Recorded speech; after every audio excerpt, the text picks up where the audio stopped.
Hi guys, Sandy from the Paddle School here. In this video today, we're going to talk about a very difficult shot that a lot of players struggle with when they come to the paddle court, and that is the return after the glass with your backhand.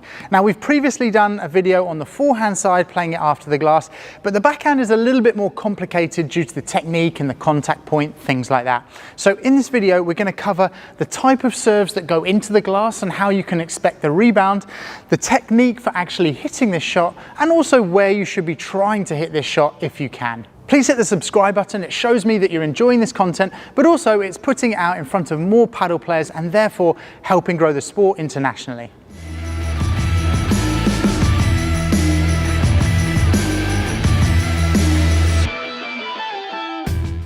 So to begin with, we're going to talk about the reaction of the ball off the side glass and how to deal with it with different types of spin or angles. We're only going to focus on the glass for today. I'll do a different video covering the serve down the tee. So to begin with, we'll talk about the angle of the ball when it goes into the glass. Now, this is something that players either struggle when the player is serving from wide and it comes in with more angle, or if they're serving from the center and it comes with less angle and therefore stays a bit closer to the glass. Now, I've set these lines up so that they go directly from the outside of the service box towards this glass. And you can see that that ball coming in like this, it actually is bouncing quite far away from the glass. And a lot of players, they get stuck because they're stepping towards and then they find this ball in their body. But if there's a player that is serving from wide in that service box, serving into the front of the glass like this, you can see that that ball is going to come away from the glass. That means that you need to give that ball lots of space before you play your return. So in this example, you can see that I've moved the lines to simulate a serve that's coming from down the tee from the center. And here you can see that ball goes in and it still comes off at the angle. Yes, the angle is less and it's a shallower bounce, but it still comes away from that glass. And you can see that the angle is getting greater and greater and there's more and more space here the further you go back in the court. So this is just an illustration to show you that you don't necessarily need to rush and take that ball before it bounces with the glass, because even at this shallow angle, it's still going to come away from the side glass. Now we'll talk about the reaction of spin off that side glass. And there are a few different types of spin that servers use. To begin with, we'll talk about side spin. So this is when the player comes round the back of the ball like this and creates that spin. Now you mainly see this at beginner to intermediate level because they know that their opponents struggle with this type of return. But once you get above that level, actually it's a really easy ball to return because it bounces away from the glass. So that side spin creates a spin that will hit the glass and come away. If you're serving as a right-hander into this corner, you just need to give the ball space to allow it to come off the glass. The biggest problem is players step towards that ball and then they find it in their body because they're not anticipating that rebound off the glass. If it's a left-hander serving from this side into this corner with side spin, you know that the ball is going to stay quite close to the glass. This is actually one of the more difficult returns to hit. It stays close to the glass because the spin has the opposite reaction. It's going the other way around, and therefore it's a little bit more shallow when the rebound comes off the glass. The next serve to talk about will be topspin, and again this is kind of beginner to intermediate level because the returners find it difficult to start with, but once they understand the reaction then it's a lot easier. So the topspin serve, that will come in, that will hit the glass and that will come up a little bit. Now this is something that players often get in their position, they're not anticipating the topspin and then they're caught out at the last moment because it's jumped up a little bit. If you see your opponent is going to play topspin on that ball, you want to either give yourself more space to let it come away from the glass, or you want to be prepared to contact a little bit higher if you can.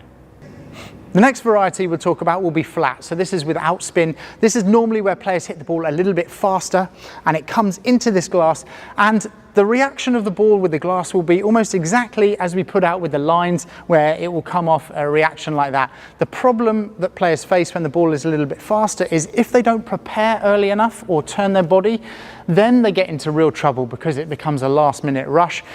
If they prepare early, then all they have to do is adjust their feet, decide if they're going to take it before the glass or after the glass. Once you've made that decision, you're then in a comfortable position allowing that ball off the glass. So the last of these spins is the slice. Now this is the most common one when you get to higher levels, and it's the one that a lot of players use because it keeps the ball low. Now normally that's a lower trajectory, it comes in, it bounces, hits the glass and goes down a little bit. And this is what players really struggle with because often they have a bit of an overextended backswing and they don't have time for this shot. We're going to go into the technique in a second, but just to know when the ball comes in with slice, it's going to hit and it's going to stay low after the rebound.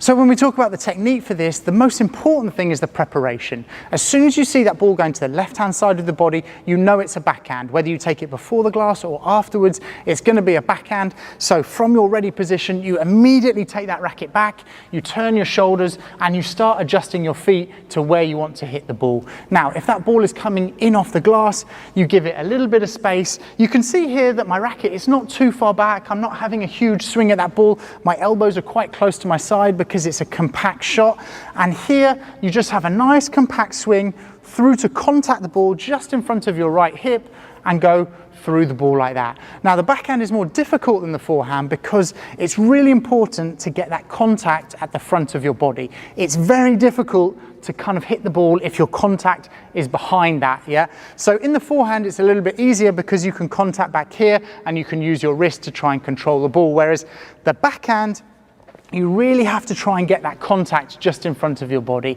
You don't want it to be too far, otherwise you're just relying on wrist, but you also want to make sure that it doesn't end up being behind you. So before we talk about the common errors, I just want to talk about the movement pattern when it comes to the return. So in your ready position here, you've got two options. Either you step diagonally forward and you take that ball before the glass, or you allow it to hit the glass and you actually move backwards, giving that ball space. The biggest common error is that players from this position, they allow the ball to hit the glass, but then they step towards the ball and it ends up in their body, and then therefore they can't hit their shot properly. So that's one thing you want to think about. Either diagonally forward or move back and give the ball space. The amount of space you give the ball depends on the characteristics of the ball and the way the server is serving, like we talked at the beginning of the video. So for example, if the ball is coming in with a wide angle, you can anticipate the ball will come off with a wide angle, therefore you give the ball loads of space. If they're serving from the tee, you can know that the ball is going to hit the glass and it's going to stay a little bit closer. It will rebound, but you need to be a little bit closer in your preparation. Those are two things you can think of before they've even touched the ball. Then you can look at the spin. If they're going to hit side spin, give the ball extra space so that you can swing.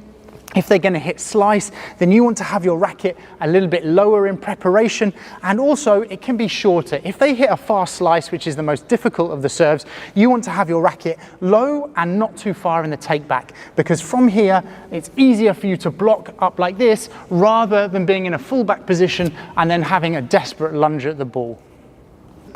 When it comes to the direction of the shot, don't try and go for something too complicated. You're just blocking the ball back to the server. If you can hit down to their feet, that's even better. Don't try and go for a lob if you're not confident, because it can be very difficult to be accurate with that. Here you're basically just neutralizing their serve off the glass, and you're going to then rebuild the point from the back of the court. So this is basically just getting that ball back in play and starting the point from there. This shot is all about confidence, because the moment that you're a bit nervous on it or you panic, your arm gets tighter and therefore it's even more difficult to play. And the only way that you're going to build confidence is by practicing the ball after the rebound. It's a little bit like when players are learning and they want to learn the ball off the back glass. At the beginning, everyone's half volleying and volleying to avoid the back glass and you never practice it, but it's the same here. If you're constantly stepping across like this to try and block it before it hits the side glass, then you're never actually going to practice hitting your return after the rebound. So just get used to that. Allow the ball to come off and try and play your backhand. Yes, maybe you're going to miss a few to begin with, but over time you'll get used to the rebound, used to the type of spin, and that will lead to hitting a better return. Now today we talked about the side glass, and that's one of many of the glass shots. You've got the double glass, the back glass, attacking, defending, and we cover all of those in our walls course, which you can find on thepadelschool.com. I'll put the link in the description down below, but that's a great place if you want to learn the techniques for how to use the glass and build your confidence in that area of the game.